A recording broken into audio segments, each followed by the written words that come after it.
Assalamualaikum warahmatullahi wabarakatuh. Perkenalkan saya Fathia Nurfauzia dengan NIM B1031211138, ingin menjelaskan, mengenai implementasi big data dalam organisasi nirlaba dan pemerintahan. Nah, sebelumnya, big data itu apa sih? Nah, Big data adalah kumpulan data yang sangat besar, kompleks, dan terus bertambah setiap waktu. Nah, big data juga merupakan sekumpulan data yang memiliki volume yang sangat besar, termasuk yang terstruktur, semi-terstruktur, dan tidak terstruktur yang berkembang seiring waktu. Nah, big data ini mengacu pada data yang sangat besar, cepat, atau kompleks, sehingga sulit atau tidak mungkin untuk diproses menggunakan metode tradisional. Nah, Meski demikian, tidak semua data yang bersifat besar dan kompleks itu dapat disebut sebagai big data karena ada sejumlah persyaratan yang harus dipenuhi. Nah, selanjutnya yaitu big data memiliki karakteristik yaitu yang pertama, ada volume. Volume adalah ukuran dalam big data. Ukuran ukuran dalam big data ini harus besar, tetapi besar saja belum cukup karena sebuah data dapat dikategorikan sebagai big data itu bukan hanya tergantung dari volume semata. Nah, yang kedua yaitu ada velocity. Velocity ini mengacu pada kecepatan. Jadi, seberapa cepat data dapat dihasilkan dan seberapa cepat data dapat diproses dan dianalisis untuk memenuhi suatu kebutuhan. Nah, selain mengumpulkan data yang harus cepat, kecepatan transfer data juga sangat berpengaruh, terlebih dalam proses pengiriman data. Sebuah big data ini dengan kecepatan analisis yang memungkinkan untuk mendapatkan atau dapat digunakan secara real time. Yang ketiga yaitu ada variety. Aspek ini menggunakan data diunggulkan dalam semua jenis format dan variabel dari yang terstruktur, semi terstruktur, hingga tidak terstruktur.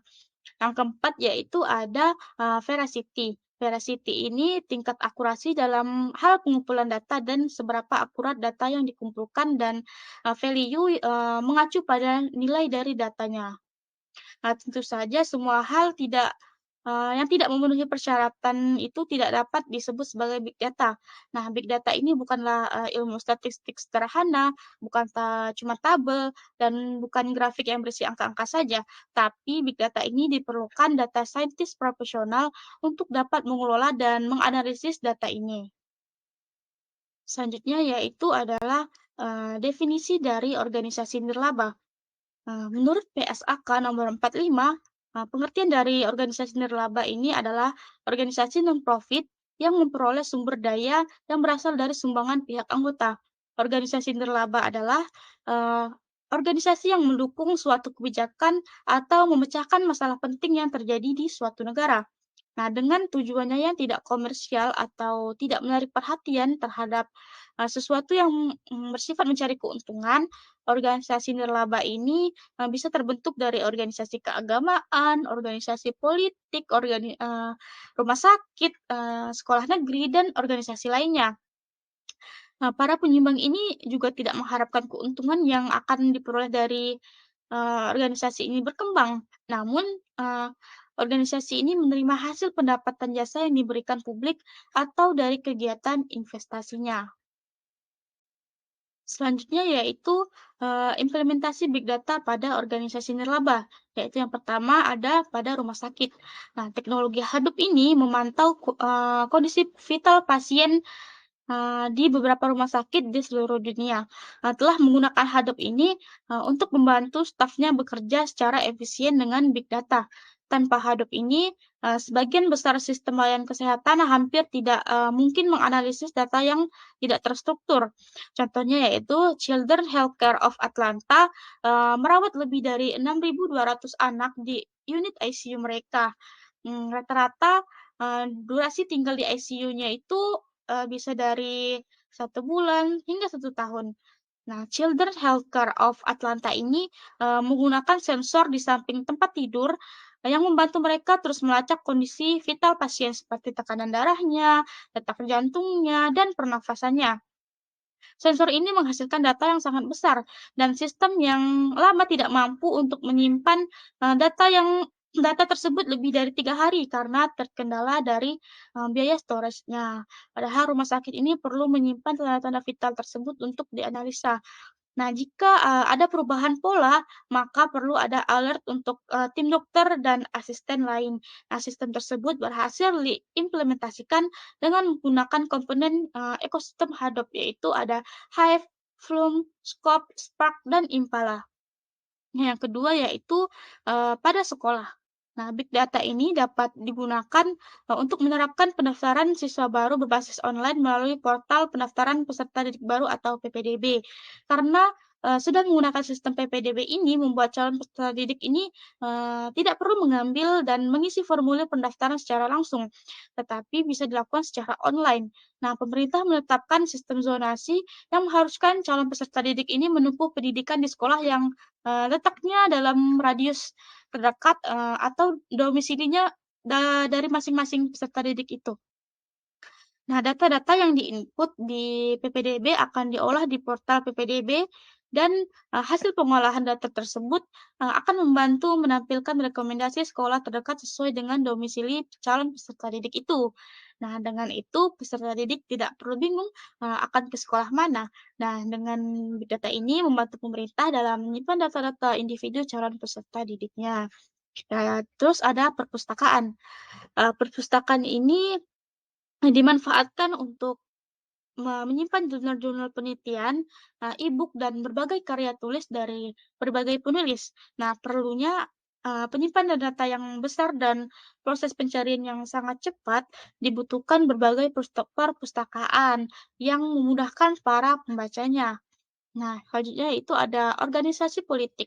Nah, pemanfaatan, big data dari organisasi politik, dengan cara menganalisis, isu yang terjadi di masyarakat, dapat digunakan untuk meningkatkan popularitas organisasi politik itu sendiri. Nah, selanjutnya yaitu, apa sih definisi dari pemerintahan? Pemerintahan adalah sekumpulan orang-orang yang mengelola kewenangan, melaksanakan kepemimpinan dan koordinasi pemerintah, serta pembangunan masyarakat, dari lembaga-lembaga di mana mereka ditempatkan. Nah, pemerintah ini juga merupakan organisasi atau wadah yang, mempunyai kekuasaan dan lembaga yang mengurus masalah kenegaraan dan kesejahteraan rakyat dan negara. Nah, apa sih implementasi big data, pada pemerintahan ini? Big data ini dimanfaatkan oleh sistem pemerintahan dalam layanan publik untuk mempercepat, pelaksanaan program pemerintah. Nah, big data ini pada sistem pemerintah dapat menciptakan berbagai kebijakan, yang lebih cepat, akurat, dan murah dalam berbagai institusi pemerintahan. Peran big data bagi pemerintahan atau layanan publik ini, sangat penting karena, dengan menggunakan analitik dari big data dapat, mentransformasikan data eksternal tersebut menjadi sebuah informasi, kemudian, menerjemahkan informasi tersebut, menjadi sebuah kebijakan yang akan membantu kinerja pemerintahan. Selanjutnya yaitu manfaat penerapan big data pada pemerintahan. Yang pertama, itu meningkatkan kinerja pemerintahan. Nah, meningkatkan kinerja pemerintahan ini disebabkan oleh adanya efisiensi kerja yang dilakukan dengan memanfaatkan big data, sehingga pekerjaan konvensional akan menjadi berkurang. Pemanfaatan big data juga, dapat menjadi solusi untuk masalah pendanaan yang ada di pemerintah. Proses pendanaan ini bisa dipangkas menjadi lebih hemat dengan adanya big data. Terus yang kedua yaitu ada meningkatkan pendapatan negara. Nah, penggunaan big data dalam sistem pemerintah dapat meringankan pendapatan negara karena mengurangi beban pada, infrastruktur, sehingga, akan mengurangi jumlah pengeluaran negara. Nah, teknologi, big data akan melakukan analisis terhadap data-data, tersebut yang akan bermanfaat, pada berbagai sektor pemerintahan seperti ekspor impor, pertanian, perdagangan, bahkan pariwisata yang membawa dampak meningkatkan pendapatan negara. Nah, yang ketiga yaitu ada transparansi pada semua sektor pemerintahan. Dampak penggunaan big data dalam sektor pemerintahan, yaitu dengan adanya transparansi, pada data-data yang disajikan, hal ini akan sangat berguna bagi masyarakat untuk, mengetahui secara lebih transparan data-data yang mengenai pemerintahan sehingga dapat mewujudkan open government, yang dapat meningkatkan kepercayaan masyarakat terhadap pemerintah. Nah, selanjutnya yaitu adalah implementasi tahapan-tahapan implementasi big data pada pemerintahan, yaitu yang pertama ada IT manajemen dan tata kelola. Nah, IT manajemen merupakan tren teknologi untuk melakukan pendekatan baru dalam memahami dunia dan membuat keputusan. Keputusan-keputusan ini dibuat berdasarkan data dalam volume yang sangat besar, terstruktur, dan tidak terstruktur serta kompleks. Selanjutnya yaitu, tata kelola. Nah, tata kelola ini yaitu tata kelola IT dengan framework Cobit 5. Nah, ini merupakan, salah satu kerangka kerja atau framework yang diciptakan oleh ISACA yang berfungsi untuk menjadikan panduan dalam, rangka mencapai tujuan organisasi. Organisasi yang dimaksud merupakan, sebuah enterprise, yakni organisasi yang menjalankan fungsi IT, sebagai bagian dari proses bisnisnya. Nah, yang kedua yaitu ada, sumber daya manusia atau SDM. Nah, karena kompleksitas dari sistem data ini, dibutuhkan juga kemampuan teknis beragam untuk dapat mengimplementasikannya. Nah, namun karena big data engineering ini sendiri masih, merupakan sesuatu yang baru, serta, berhadapan dengan teknologi dan posisi kerjaan yang baru juga, maka saat ini belum ada spesifikasi yang baku mengenai kompetensi SDM yang dibutuhkan untuk bidang ini. Nah, berdasarkan proses kerja big data pada umumnya yaitu ada collect, store, transfer, dan analisis, maka dapat 4 hal yang harus diperhatikan dalam terkait dengan kompetensi SDM yang dibutuhkan dalam implementasi big data, yaitu yang pertama ada data collection, yang kedua ada data warehouse, yang ketiga ada data transformation, nah dan yang terakhir ada data analisis. Selanjutnya yaitu, eee implementasi big data pada pemerintahan, yaitu yang pertama ada beasiswa KIP Kuliah. Pemerintah ini mengoptimalkan pemanfaatan teknologi untuk memudahkan calon penerima bagi mahasiswa-mahasiswi yang ingin masuk perguruan tinggi karena terkendala biaya. Nah, dengan penerapan big data dapat terdapat pada pengisi formulir pendaftaran yang dilakukan secara online. Nah, calon peserta ini akan mengisi data seperti biodata, data orang tua, pekerjaan orang tua, data rumah dan data lain-lain. Nah, dengan adanya big data ini memberikan, kemudahan bagi pemerintah untuk memetakan calon, penerima beasiswa ini yang terkendala, biaya. Nah, pemerintah ini juga, perlu mengolah data satu persatu dari calon penerima beasiswa ini karena mengingat bukan hanya satu 2 orang saja yang mendaftar, untuk beasiswa ini. Terus yang kedua yaitu ada Direktorat Jenderal Pajak atau DJP. Nah, DJP ini mencoba mengoptimalkan pemanfaatan teknologi informasi untuk meningkatkan, penerimaan negara dan, memenangi kecurangan terkait pajak. Nah, salah satunya itu rencana menggali data lewat media sosial untuk dicocokkan dengan laporan pajak. Nah, dengan menjalin kerjasama dengan komunitas menggunakan, aplikasi open source, serta pengadaan satu klaster enterprise data warehouse, satu klaster, Hadoop untuk integrasi data, dan satu klaster Hadoop untuk platform data. Nah, yang ketiga yaitu ada pemerintah Kota Bandung. Nah, pemerintah Kota Bandung ini di bawah pimpinan Wali Kota Ridwan Kamil ini melakukan terobosan baru, berbasis teknologi informasi dengan membangun digital command center di tahun 2015. Nah, sosial media analisis menyajikan data trending topik dan, analisis tentang Kota Bandung yang diperoleh dari sosial media.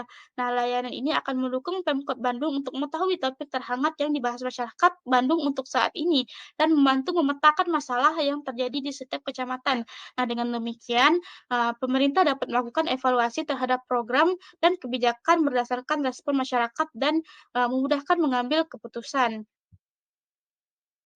Oke, sekian penjelasan dari saya, kurang dan lebihnya mohon maaf. Terima kasih. Assalamualaikum warahmatullahi wabarakatuh.